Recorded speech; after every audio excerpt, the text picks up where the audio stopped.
Hey Sun Devil fans, Sandy Charles here with DevilsDigest.com, and I'm joined by our publisher, Hode Rubino. We're here previewing this weekend's game. ASU travels to Utah to take on the Utes. So Hode, as violent as a game as football is, the mental component is just as important as the physical component. How important is it, and do you see it factoring into this weekend's game? I think it definitely has a potential to factor in because you look at Utah coming into this game, they're coming off back-to-back losses. Granted, losses to Stanford and USC, so I mean there's no shame in that result against two teams of that caliber. But at the same time, obviously, when you come after two consecutive losses, I mean your confidence level and like you said, the mental component of your game is probably not at the highest as you want it to be right now. Arizona State, on the other hand, coming off one of the biggest wins in program's history, they really were able to shock a lot of people, maybe themselves a little, in the process. But I think the fine line that both teams have to walk right now is that on the one hand, you definitely want to take the lessons, good and bad, from last week's games, but on the other hand, also forget it. And I think it's not only important for Utah, obviously, to forget it because Utah is coming off two consecutive losses. I mean, they definitely want to put that in the rearview mirror.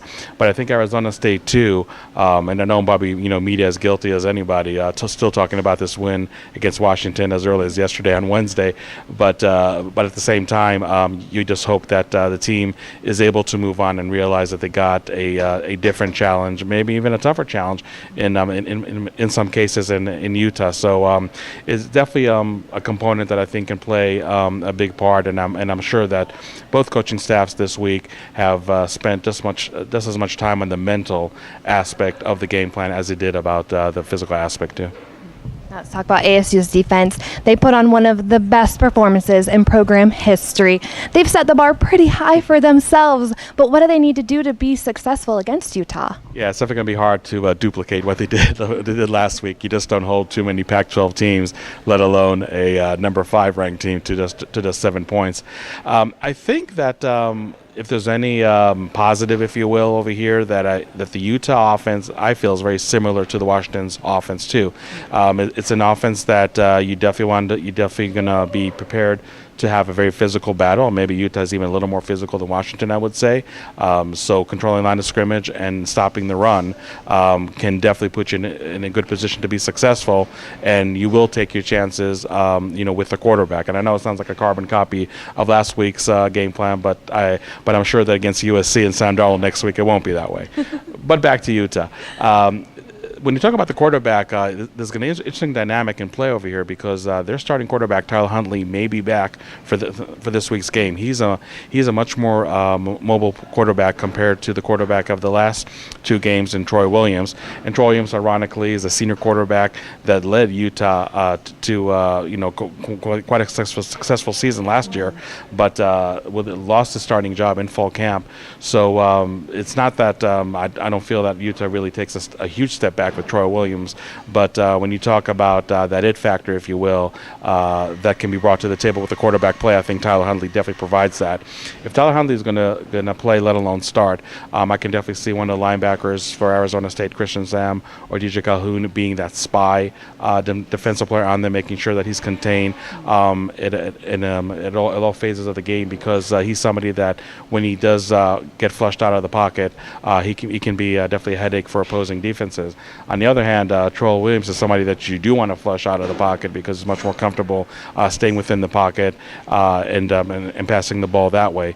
But either way, even though both quarterbacks are very different in their skill set, I can see Arizona State really crowding line of scrimmage just like they did last week. Probably disguising coverages, disguising pressures, but really for the most part being 3-4 man pressure. Make sure they can contain the run, and again, I think they'll gladly take their chances with either quarterback and their passing game. Now, ASU's offense struggled against Washington last week. What similar challenges await for them in Utah? Yeah, when you talk about the physicality factor, it definitely goes to both sides of the ball. Arizona State's offensive line, on the one hand, did a very good job protecting Manny Wilkins last week, only yielding 2 sacks. On the other hand, weren't really able to open running lanes on a consistent level. ASU had only 40 rushing yards, again, only with 2 sacks. That wasn't a number that was weighted down by because of pressure on the quarterback or anything like that. So I'm not saying you have to concede that you're not going to have a good ground attack on Saturday, but on the other hand, just realize that Utah may be second to Washington only in that category when it comes to run defense. So you're really going to have to find pay dirt with your passing game, and I think Matty Wilkins has a similar challenge or maybe opportunity, I should say, this week too, because Utah's secondary, much like Washington, is really inexperienced. And we talked last week about Washington's non-conference schedule, really their schedule in general, really not being that challenging, and maybe defensive numbers can be somewhat inflated because of that. Utah obviously played two tough opponents in Stanford and USC in the last couple of weeks, but you really look at the first 4 weeks of play, the non-conference schedule. I think the three teams that they played have maybe combined 5 wins right now as we speak. A game against Arizona, I mean, it took 5 turnovers by Arizona for Utah to barely win that game in single digits. So when you also look at the passing games that they faced, I mean, teams like Stanford, teams like Arizona, they may have their own strengths, but I would say when it comes to the passing game, Arizona State is superior to those two programs, at least right now. So I feel that Arizona State really has to put a lot of pressure on that young and inexperienced secondary with their passing game, and just hope that the running game, much like Washington, can do just enough in certain spots to move the chains and maybe keep the offense somewhat balanced. But again, I can see that Arizona State, if they're going to have any success on offense, Matty Wilkins, the wide receivers, will have to have a big game on Saturday. Now, ASU is coming off more momentum than Utah. Do you think this will translate into the final score?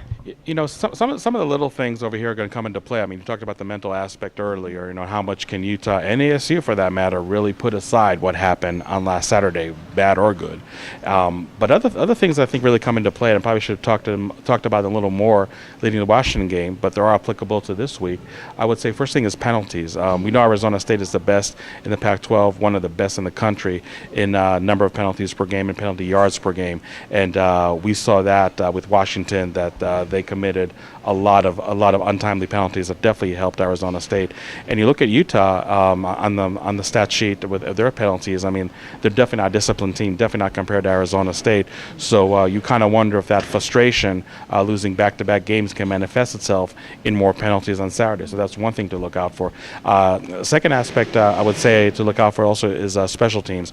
Utah is the best punting team in the conference and has the best punt returner in the conference. Field position is going to be huge as an aspect of this contest on Saturday, and Arizona State did a good job winning the special team battle last week against Washington. They really have to make sure that their punt coverage and punt return teams are playing their best game of the year, if you will, just to make sure that they don't get really hampered by those two aspects that Utah does very, very well.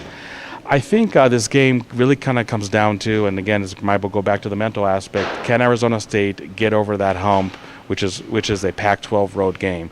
October 3rd, 2015, that's the last time Arizona State won a conference game away from Tempe. That was against UCLA, and that was an improbable win, and I think UCLA was ranked number 5 or number 6 at the time too. But and not the Utah, as I think is a caliber of a team that UCLA was last 2 years in October of 2015.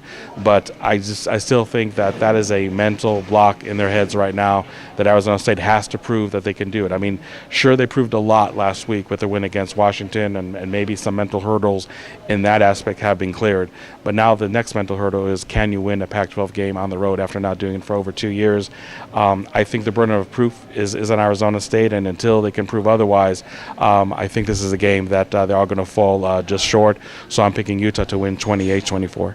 Wow. Right here. Okay, you're picking Utah. For Hoda Rubino, I'm Sandy Charles. Keep it locked in, devilsdigest.com for all your Sun Devil news.